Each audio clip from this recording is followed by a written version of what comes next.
And we get energy from every single player on our team. Our best player gave us energy today, getting hands on balls, deflection, steals.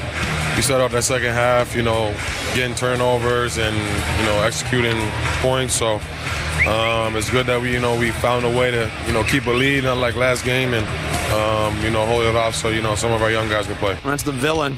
Dillon Brooks commenting on NBC Love last that guy. night. What is up, Dillon Brooks? It is November 19th, Yeah. and Dan Bickley said on the air, love that guy. I about do. Dillon Brooks. Listen, I keep repeating it that as it looks to me right now, I would have traded Dillon Brooks straight up for Kevin Durant. So, it's funny. I brought that up to a couple of my buddies yesterday, and at first, your buddy in Lubbock? No, different buddy.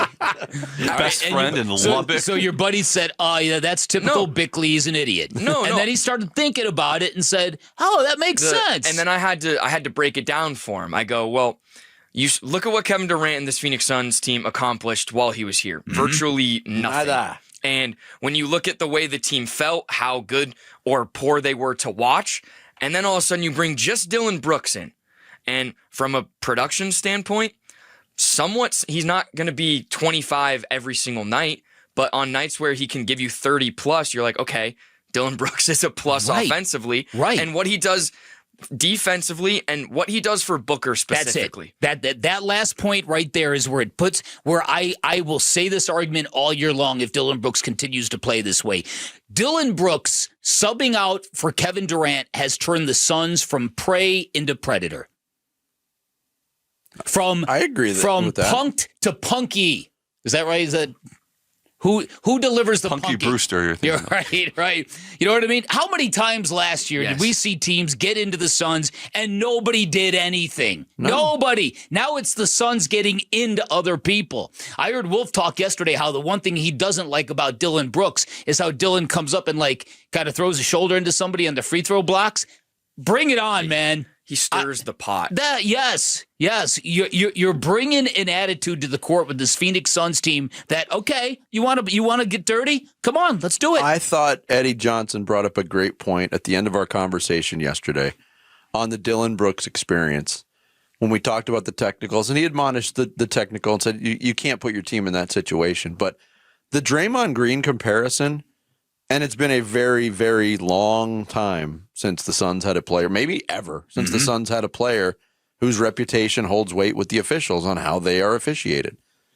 And I started thinking about it, and you're like, yeah, you know what? There was a play last night where Dillon Brooks lowered the shoulder, extended the arm, and put a shot up in the key, and nothing happened. Nothing happened. There was no whistle. I couldn't believe it. Was an obvious foul.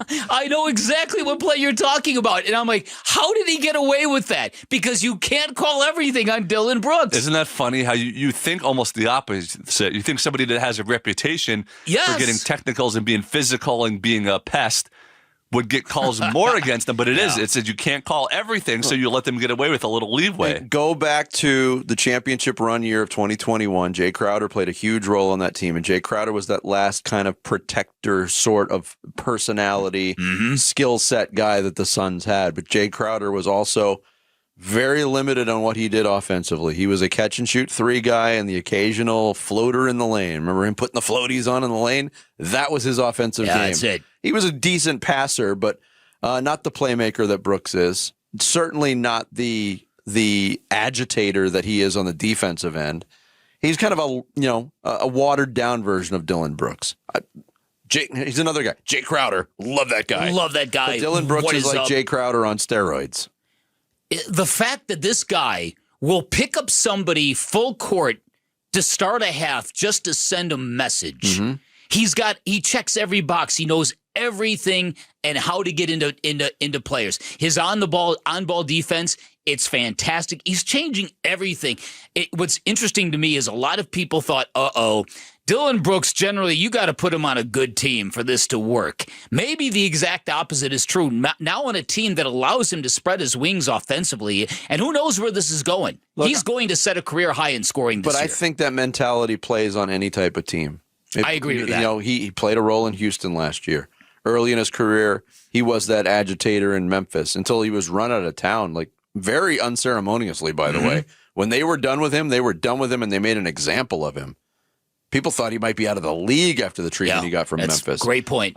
Devin Booker last night also spoke to NBC after the win against the Portland Trailblazers and talked about the subject of leadership. Yeah, that's the phase I'm in right now. And like you said, these past 24 months haven't went the way that I wanted, especially after having some finals experience and getting that close.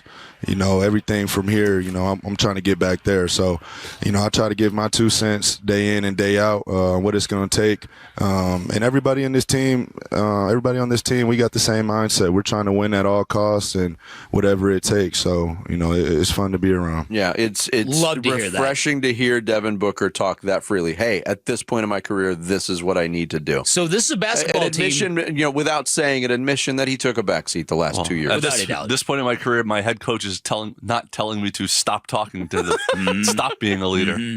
This basketball team now has held leads of 18 or more in each of the last 6 games, including one of the games they lost. That tells you something. Well, and again, double-digit leads in the NBA aren't what they used to be. We know that.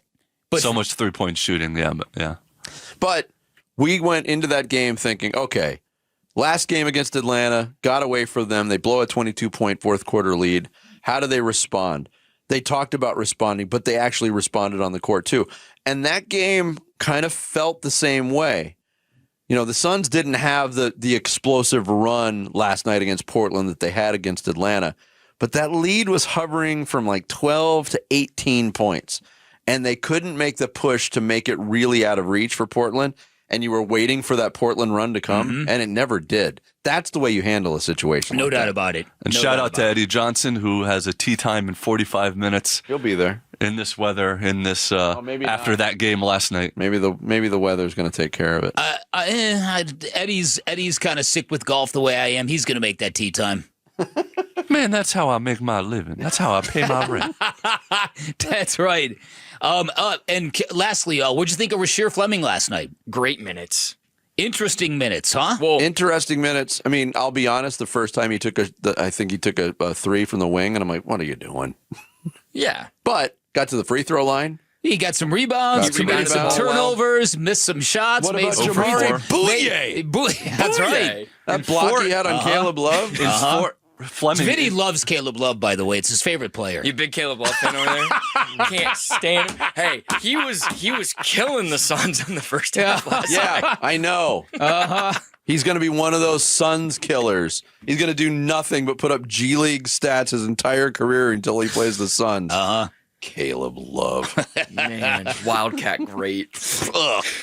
How do you feel about Caleb Love? What do you think of Yang Hansen? Hey, Yang! That's a parking lot. What do I feel about Caleb Love? Yes. Occasionally a good regular season player and occasionally clutch. Well, that's way watered down from what you were saying last year. Yeah, you used to be vicious about him.